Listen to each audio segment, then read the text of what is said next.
제가 부활절에도 같은 말을 하고 또 성탄절에도 같은 말을 꼭 반복하는데, 부활절은 예수님이 부활하신 날이 아니에요.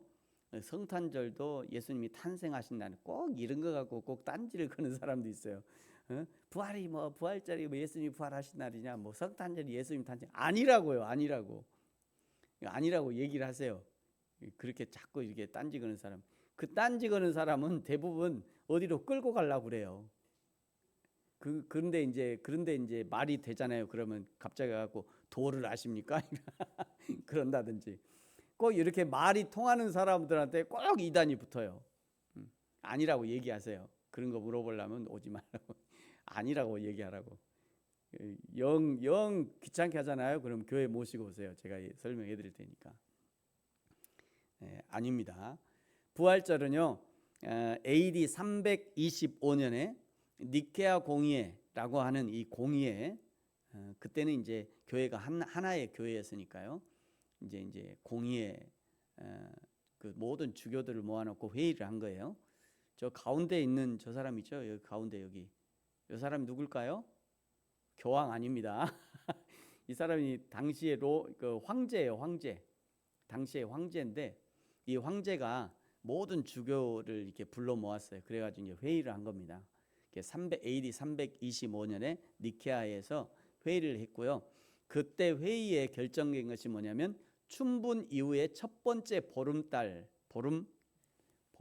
아니고요, 보름달.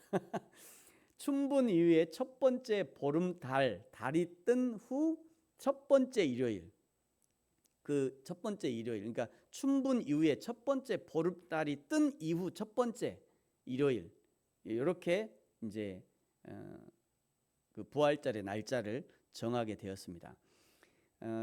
그러므로 이제 부활절은요, 태양력 기준으로 3월 22일부터 4월 25일 사이에 위치하게 되어서, 그래도 어떨 때는 부활절이 3월절에 있기도 하고요, 어떨 때는 4월 끝에 있기도 하고, 그러니까 3월 22일부터 4월 25일 사이에 그 한 달 정도 어간에 어떨 때는 앞에 있기도 하고 어떨 때는 뒤에 있기도 하고, 이렇게 그렇게 날짜가 정해졌습니다. 그런데 왜 하필 이 춘분을 기준으로 부활절을 정했냐?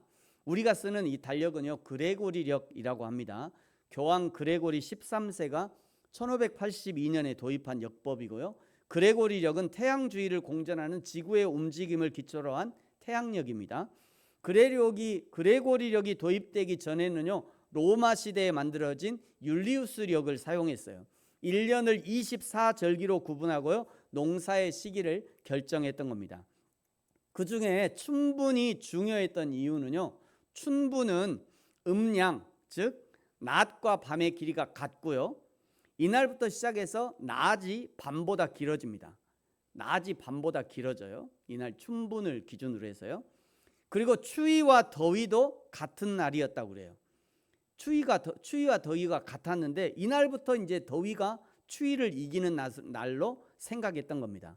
춘분이 빛이 어둠을 이기는 시작이듯, 부활도 예수님의 생명의 빛이 죽음의 권세, 어둠을 이기는 의미로 춘분을 기준으로 부활절을 정하게 되었다고 그래요. 참고로 AD 325년에 니케아 공의회에서는요, 부활절의 날을 정한 것뿐만 아니라 성자 예수님, 성부 하나님과 한 본체이심을 고백하는 삼위일체, 성부, 성자, 성령이 하나이심을 고백하는 이 삼위일체를 정립했고요. 그리고 니케아 신경을 채택하기도 했습니다. 우리는 사도신경을 암송하잖아요. 어느 교회는 니케아 신경을 암송하는 교회도 있어요. 이단 아니에요. 이게 잘 모르시는 분들은 이게 우리랑 다르네, 이단 아니에요? 이단 아니에요. 저희 교회가 매주 이게 그 십계명을 암송하잖아요. 그것도 십계명을 십행시로 이렇게 번역해서 하잖아요. 그랬더니 어떤 분이 이 교회 이단 아니냐? 아니라고요.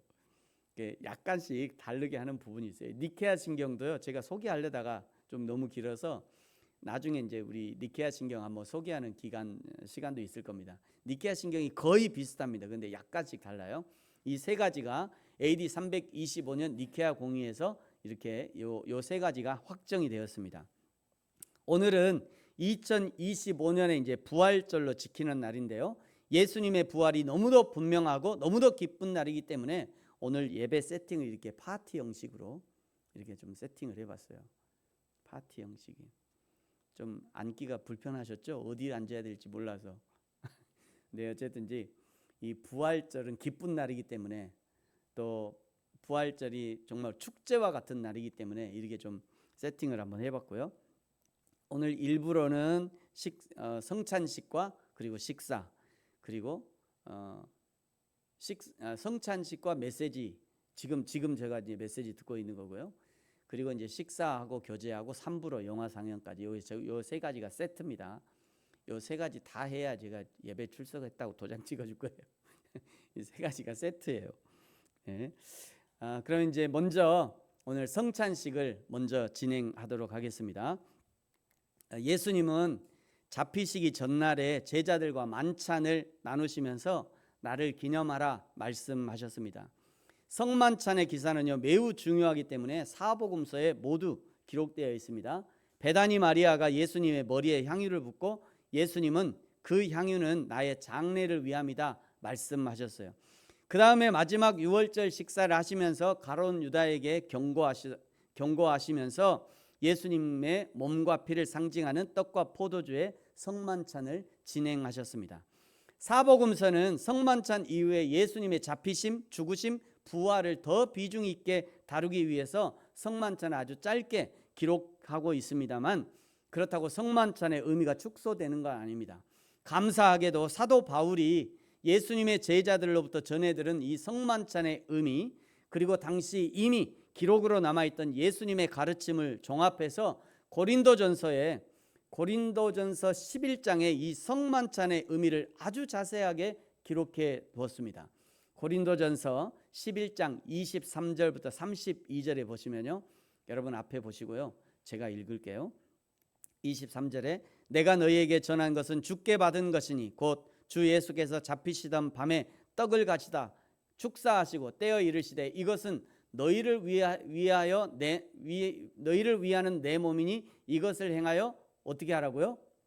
나를 기념하라. 그러니까 우리가 성만찬 하는 거는 성찬식 하는 것은 예수님을 기념하는 행위예요. 기념하는 거. 예수님이 돌아가셨지. 예수님이 나를 위해서 죽으셨지. 예수님이 나를 위해서 피를 흘리셨지. 이거 기념하는 겁니다. 자, 25절. 식후에 또한 그와 같이 잔을 가지시고 이르시되 이 잔은 내 피로 세운 새 언약이니 이것을 행하여 마실 때마다 어떻게 하라? 기념하라. 그러니까 오늘 이제 성만찬 할 때 여러분은 그냥 떡을 마시고 이 포도주를 마실 때 예수님을 생각하시면서 마셔야 돼요. 떡 잘했네. 또는 떡 맛있는데 포도주 아주 잘 좋구만. 이렇게 하시면 안 되고 예수님 이 떡이 예수님의 몸이지. 이 포도주가 예수님의 피지. 이런 마음을 가지고 성찬에 참여하셔야 합니다. 26절에요. 너희가 이 떡을 먹으며 이 잔을 마실 때마다 주의 죽으심을 그가 오실 때까지 전하는 것이니라. 그러므로 누구든지 이제부터 중요해요. 그러므로 누구든지 주의 떡이나 잔을 합당하지 않게 먹고 마시는 자는 주의 몸과 피에 대하여 죄를 짓는 것이니라. 그러니까 이제 떡을 먹으면서 오늘 떡이 영 질기네 이런 소리 이런 생각하지 마세요. 오늘 왜 떡이 질겨 이런 생각하시면 큰일 나요. 그거 하지 말라는 겁니다. 지금 또 내가 어제까지만 해도 막 죄를 지었어. 그거를 해결하지 않고 먹으면 안 돼요. 또 이거 먹으면서 그 다음에 또 죄를 지으면 안 돼요. 그 얘기를 하는 거예요. 지금 주의 떡이나 주의 잔을 합당하게 먹고 마시지 말아라. 28절 사람이 자기를 살피고 그 후에야 이 떡을 먹고 이 잔을 마셔야 된답니다. 29절 주의 몸을 분별하지 못하고 먹고 마시는 자는 자기의 죄를 먹고 마시는 것이니라. 그러므로 너희 중에 약한 자와 병든 자가 많고 잠자는 자도 적지 아니하니 우리가 우리를 살폈으면 판단을 받지 아니하려니와 우리가 판단을 받는 것은 주께 징계를 받는 것이니 이는 우리로 세상과 함께 정죄함을 받지 않게 하려 하심이라. 네. 이것이 이제 고린도전서에 기록한 성찬식의 의미입니다.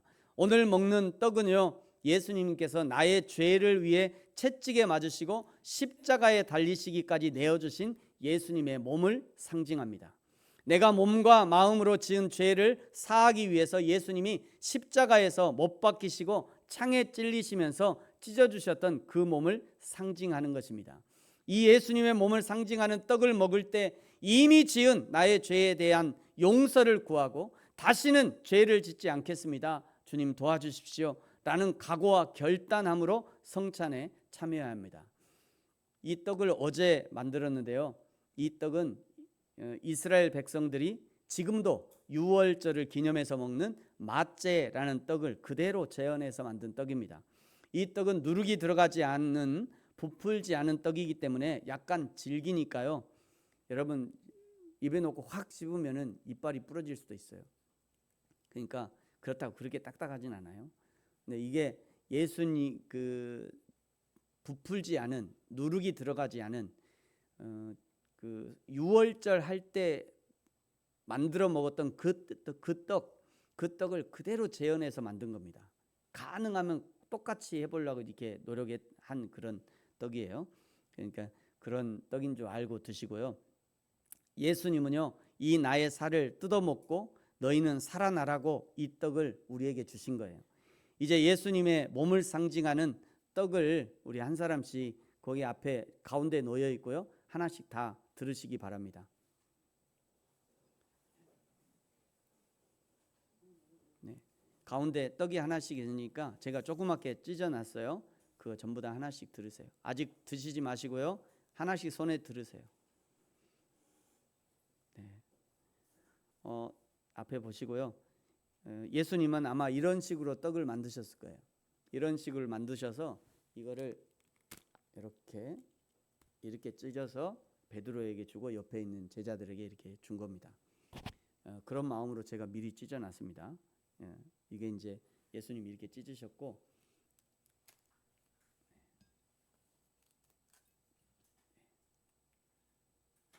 자, 다 떡을 손에 잡으셨습니까? 네, 떡을 손에 잡으셨으면 이제 하나님 앞에 기도하는 시간을 좀 갖겠습니다. 이 떡을 들고, 하나님, 내가 예수님의 몸을 상징하는 이 떡을 이제 먹기 원합니다. 그 전에 하나님 앞에 회개하는 시간을 갖겠습니다. 하나님, 나의 죄를 용서하기 위해서 찢기신 예수님의 살을 내가 먹습니다. 이 예수님의 살이 내 안에 들어갈 때 나의 모든 죄를 사하셨음이 믿어지게 하시고 다시는 죄 가운데 거하지 않는 믿음의 사람으로 변화되게 하여 주옵소서. 다 같이 조용히 우리 잠시 기도하고 제가 마무리 기도하겠습니다. 하나님 아버지, 예수님의 몸을 상징하는 귀한 떡을 이제 먹기 원합니다. 하나님, 나의 지은 죄들을 회개하고 하나님, 다시 똑같은 죄를 짓지 않도록 여호와 하나님 우리를 붙들어 주시고, 하나님, 예수님의 마음을 알아들이지 못했던 나의 죄들을 주님 용서하시고, 이 예수님의 살이 내 안에 들어가서 소화될 때 나의 육체가 예수님을 닮은 육체로 변화되어질 수 있도록 도우시고, 나의 마음도 예수님을 닮아갈 수 있는 귀한 은혜가 있게 하여 주옵소서. 기도하겠습니다. 예수님, 지금 내가 들고 있는 이 떡이 예수님이 나의 죄를 위해 찢기셨던 그 살을 기념하는 것임을 믿습니다. 이 예수님의 살이 내 안에 들어갈 때 내가 예수님의 것으로 변화되게 하시고, 이 떡이 먹고 소화되어 내 삶이 예수님의 삶으로 변화되게 하여 주옵소서. 예수님이 거룩하셨던 것처럼 내가 거룩함을 입게 하시고 다시는 죄의 현장에 나를 방치하지 않도록 나를 인도하여 주옵소서. 감사합니다. 예수님의 이름으로 기도합니다. 아멘. 이제 다 같이 떡을 먹겠습니다. 조금씩 나눠서 드셔도 되고요, 한 번에 다 드셔도 됩니다.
떡을 다 드셨으면 이제 포도주를 마시겠습니다. 여러분 앞에 있는 포도주를 하나씩 손에 잡으시고요.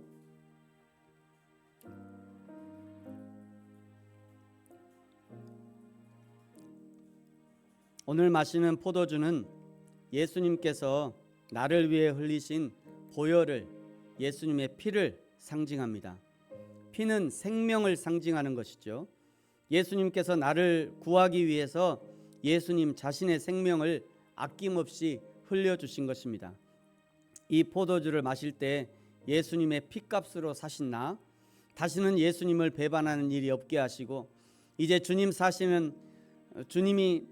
내 안에 주님이 사시는 새 생명으로 오직 하나님의 나라와 영광을 위해 살게 하여 주옵소서 하는 마음으로 참여해야 합니다. 이 포도주는요, 10년 전에 우리 권사님들이 준비해 주신 포도주입니다. 잘 숙성이 되어서, 아직 마시면 안 돼요. 잘 숙성이 되어서 알코올이 들어 있습니다. 어린이들이나 또 알코올에 취약하신 분들은, 알러지가 있는 분들은 드시지 않으셔도 됩니다. 이제 이 주님의 피를 상징하는 포도주를 마시기 전에 먼저 나의 죄를 회개하는 시간을 갖도록 하겠습니다. 지난 한 주간 또는 지금까지 해결하지 못한 나의 죄가 있다면 주님 용서하여 주옵소서. 다시는 죄에 붙들려 있지 않게 하시고 오직 성령께만 붙들림 받는 내가 되게 하여 주옵소서. 우리 한번 같이 기도하겠습니다. 성령 하나님 아버지, 이제 예수님의 피를 상징하는 귀한 포도주를 받기 원합니다. 영원 하나님, 우리를 붙들어 주옵소서. 하나님, 예수님의 피를 상징하는 이 포도주를 내가 마시고 예수님의 사람으로 변화되게 하시고 예수님을 기쁘시게 하는 인생 되게 하시고, 하나님, 나의 삶이 예수님의 삶으로 변화되어지는 귀한 은혜가 있게 하여 주옵소서. 하나님, 이 포도주를 먹고 마실 때 우리 하나님 역사하여 주옵소서. 내 인생이 예수님을 기쁘시게 하는 인생으로 변화되게 하여 주옵소서. 감사합니다. 예수님, 지금 제가 마시는 이 잔은 예수님이 나의 죄를 사하시기 위해 흘리셨던 예수님의 그 보혈의 피를 기념하는 것임을 믿습니다. 예수님의 피가 내 안에 들어갈 때 내가 예수님의 것으로 변화되게 하시고, 이 포도주를 마시고 소화되어서 내 삶이 예수님의 삶으로 변화되게 하여 주옵소서. 예수님이 거룩하셨던 것처럼 내가 거룩함을 입게 하시고 다시는 죄의 현장에 나를 방치하지 않도록 나를 인도하여 주옵소서. 감사합니다. 예수님의 이름으로 기도합니다. 아멘. 이제 포도주를 잡으시고요. 이 포도주가 의외로 양이 많습니다. 그래서 다 안 마시셔도 되고요. 마실 수 있는 분은 다 마셔도 되지만 혹시 너무 많으신 분은 남기셔도 괜찮습니다. 이제 함께 포도주를 마시겠습니다.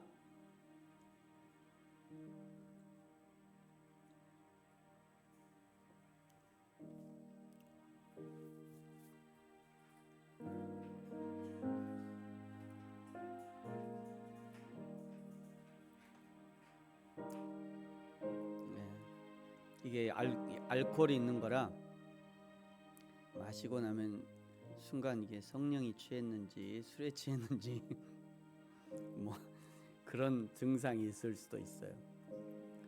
근데 이게 맞습니다. 왜 그러냐면 예수님이 포도주를 주실 때 한 끼 식사로 주신 거예요. 성찬식도 마찬가지입니다. 이 빵도 그날의 저녁 식사를 드시면서 성찬을 한 겁니다. 그래서 이렇게 우리나라 대부분 이제 기념하는 거기 때문에 아주 작게 주지만 이게 제가 따르다 보니까 좀 많이 따랐어요. 그래서 혹시라도 그런 증상이 있으시면 이게 약간 제자리에 앉아 계셔도 괜찮고요. 제 얼굴이 혹시 빨개지더라도 이해해 주시기 바랍니다. 다 마시셨습니까? 혹시 다 마시셨어요?